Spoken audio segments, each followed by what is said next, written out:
गीता भगवान श्री कृष्ण का दिव्य उपदेश है। यह महाभारत के युद्ध भूमि में अर्जुन को दिया गया था, जब वह अपने कर्तव्यों को लेकर संशय में थे। यह हमें जीवन जीने का सही मार्ग दिखाता है। गीता के श्लोक हमें आत्मा, धर्म और कर्म के महत्व को समझाते हैं। कर्म, भक्ति और ज्ञान का त्रिवेणी संगम है गीता। यह हमें सिखाती है कि कैसे निष्काम कर्म करना चाहिए और अपने कर्तव्यों का पालन करना चाहिए। यह ग्रंथ हर युग के लिए प्रासंगिक है। चाहे कोई भी समय हो, गीता के उपदेश सदैव मार्गदर्शक बने रहते हैं। गीता में भगवान श्री कृष्ण ने अर्जुन को जीवन के रहस्यों से अवगत कराया था।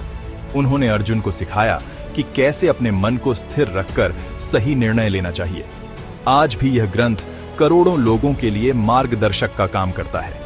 गीता के श्लोक हमें जीवन के हर पहलू में संतुलन और शांति बनाए रखने की प्रेरणा देते हैं।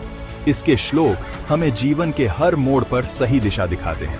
चाहे हम किसी भी परिस्थिति में हों, गीता के उपदेश हमें सही मार्ग पर चलने की प्रेरणा देते हैं।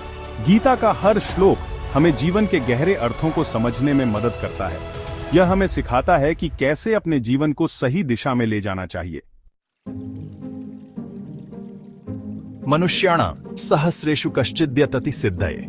यह श्लोक हमें बताता है कि हजारों मनुष्यों में से कोई एक ही सच्चे अर्थों में सिद्धि प्राप्त करने का प्रयास करता है। यथताम्पि सिद्धानां कश्चिन्मा वेत्ति तत्वतः। और उन प्रयास करने वालों में भी कोई विरला ही मुझे तत्व से जान पाता है। अर्थात हजारों मनुष्यों में कोई एक ही मुक्ति पाने के लिए प्रयत्न करता है।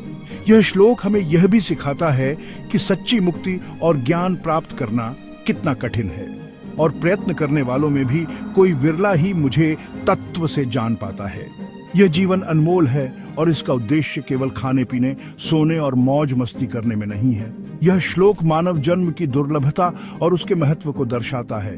हमें इस जीवन का सदुपयोग करना चाहिए। यह जीवन अनमोल है और इसका उद्देश्य केवल खाने पीने, सोने और मौज मस्ती करने में नहीं है।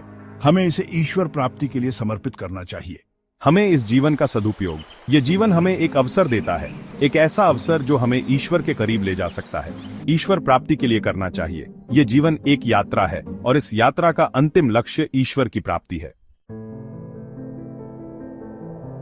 भगवान श्री कृष्ण कहते हैं कि मोक्ष प्राप्ति सरल नहीं है, यह एक कठिन साधना का फल है। अधिकांश मनुष्य तो सांसारिक मोह माया में फंसे रहते हैं। वे धन दौलत, मान सम्मान, रिश्ते नाते इत्यादि में उलझे रहते हैं। उन्हें अपने जीवन का वास्तविक उद्देश्य ही नहीं सूझता। वे ईश्वर प्राप्ति के मार्ग पर चलने का प्रयास ही नहीं करते। जीवन का सही मार्ग, ये मार्ग हमें सही दिशा में ले जाता है और हमारे जीवन को सार्थक बनाता है। आइए दो उदाहरणों से इसे समझते हैं। ये उदाहरण हमें दिखाएंगे कि कैसे हमारे जीवन के चुनाव हमारे अनुभवों को प्रभावित करते हैं। एक व्यक्ति धन दौलत के पीछे भागता रहता है। वह सोचता है कि अधिक धन से उसे खुशी मिलेगी। वह और धन कमाने के लिए दिन रात मेहनत करता है, लेकिन संतुष्टि नहीं मिलती। उसकी मेहनत उसे थका देती है और वह तनाव में रहता है। दूसरी ओर एक युवा साधक है। वह अपने जीवन को आध्यात्मिकता के मार्ग पर ले जाता है, जो सांसारिक सुखों का त्याग करके अपने मन को शांति और स्थिरता की ओर ले जाता है। ईश्वर भक्ति में लीन रहता है। उसकी भक्ति उसे आंतरिक शांति और संतोष प्रदान करती है। वह गुरु की सेवा करता है, जिससे उसे मार्गदर्शन और प्रेरणा मिलती है। ध्यान और योगाभ्यास करता है। यह उसे मानसिक और शारीरिक शांति प्रदान करता है।